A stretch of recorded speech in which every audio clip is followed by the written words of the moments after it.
ইসলামী আন্দোলন বাংলাদেশের প্রার্থীর মেয়ের উপর হামলার ঘটনাকে কেন্দ্র করে ভোলার চরফ্যাশনে টান টান উত্তেজনা বিরাজ করছে।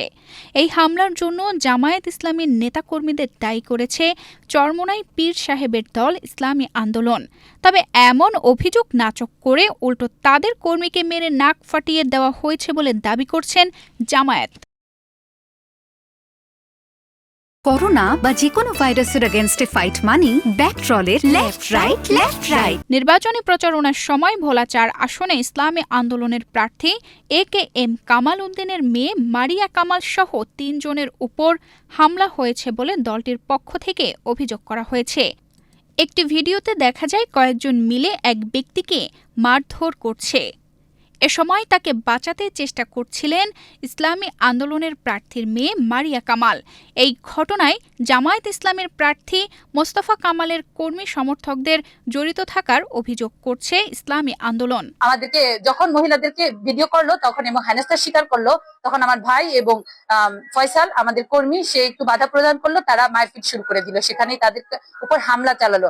এবং আমি যখন সে হামলাকে বাধা প্রদান করতে চেষ্টা করলাম যে না আজ যাতে এটা না বাড়ে, তখন তারা আমার ভাই এবং ফয়সালের উপরে আরো আক্রমণ করলো এবং আমাকে হেনস্থার স্বীকার করলো এবং আমাকে একটি পর্যায়ে তারা গায়ে ধাক্কা দিয়ে ফেলে দেয়। তো আমার প্রশাসনের কাছে একটি আবেদন যে এখন আমরা কি এই বাংলাদেশের এই রাজনীতি চাচ্ছি, বা হচ্ছে আমরা কি এখন আমাদের এই বাংলাদেশ চাচ্ছি যেখানে আমরা স্বাধীন মতো ধর্ম মত নির্বিশেষে আমরা আমাদের প্রচারণা কাজ চালাতে পারবো না? আমার প্রশাসনের কাছে কঠোর আবেদন এবং আহ্বান জানাচ্ছি এটার জন্য একটি সুষ্ঠু বিচার হয়। মারিয়া কামালের অভিযোগ অনুযায়ী বুধবার সকাল ৯টা থেকে ৯:৩০টার মধ্যে চরফ্যাশন পৌরসভার ৬ নম্বর ওয়ার্ডে দাওয়াতি কার্যক্রম চলাকালে ধাক্কাধাক্কির ঘটনা ঘটে।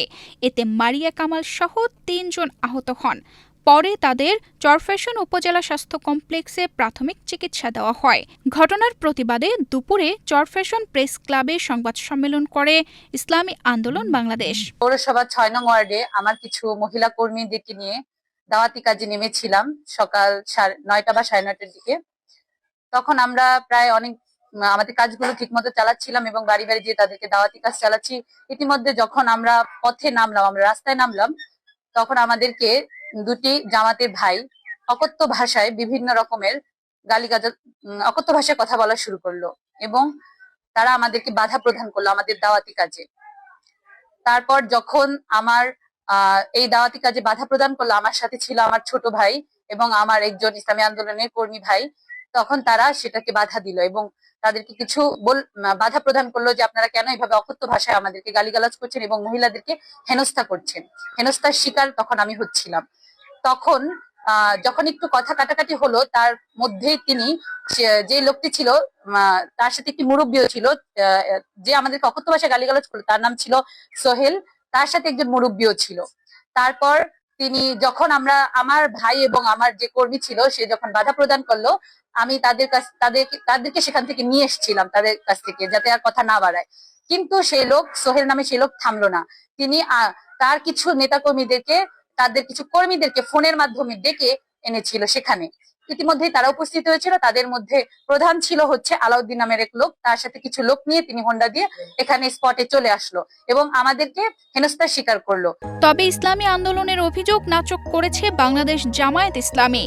দলের চরফ্যাশন উপজেলা শাখার এক বিজ্ঞপ্তিতে ওই ঘটনাকে অনাকাঙ্ক্ষিত ও নিন্দনীয় উল্লেখ করে গভীর উদ্বেগ ও ক্ষোভ প্রকাশ করা হয়। এতে বলা হয়, ইসলামী আন্দোলন বাংলাদেশের কর্মী তাহুজিদ ও মোহাম্মদ ফয়সাল আহমেদ প্রচার কাজের সময় এলাকাবাসীর সঙ্গে কথা বলাকালে তাদের পীর সাহেব সম্পর্কে কটূক্তিমূলক মন্তব্য করলে এ নিয়ে তীব্র বিতর্কের সৃষ্টি হয়।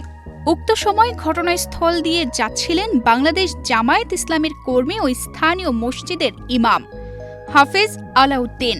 তিনি ঘটনার ভিডিও ধারণ করলে ইসলামী আন্দোলনের সংশ্লিষ্ট কর্মীরা তার মোবাইল ফোন কেড়ে নিয়ে ফেলে দেয়। এ ঘটনার প্রতিবাদ জানালে তাকে ঘুষি মেরে নাক ফাটিয়ে রক্তাক্ত জখম করা হয়।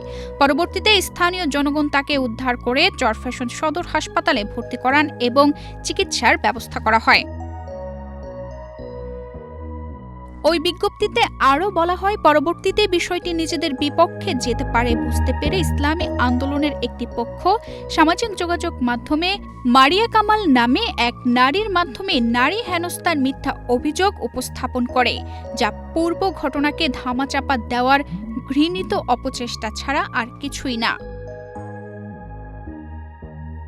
এ বিষয়ে ভোলা ৪ আসনের সহকারী রিটার্নিং কর্মকর্তা মোহাম্মদ লোকমান হোসেন জানান, তিনি মৌখিক অভিযোগ পেয়েছেন এবং বিষয়টি সমঝোতার মাধ্যমে মীমাংসার চেষ্টা চলছে। একদিকে ইসলামী আন্দোলনের কেন্দ্রীয় নেতা মাহবুবুর রহমান ঘটনায় জড়িতদের দ্রুত গ্রেফতার ও দৃষ্টান্তমূলক শাস্তির দাবি জানিয়েছেন। অপরদিকে সন্ধ্যায় উভয় পক্ষের মধ্যে সমঝোতা বৈঠকের কথা রয়েছে। তানজিদা রহমান, ইনায়া, বাংলাদেশ প্রতিদিন।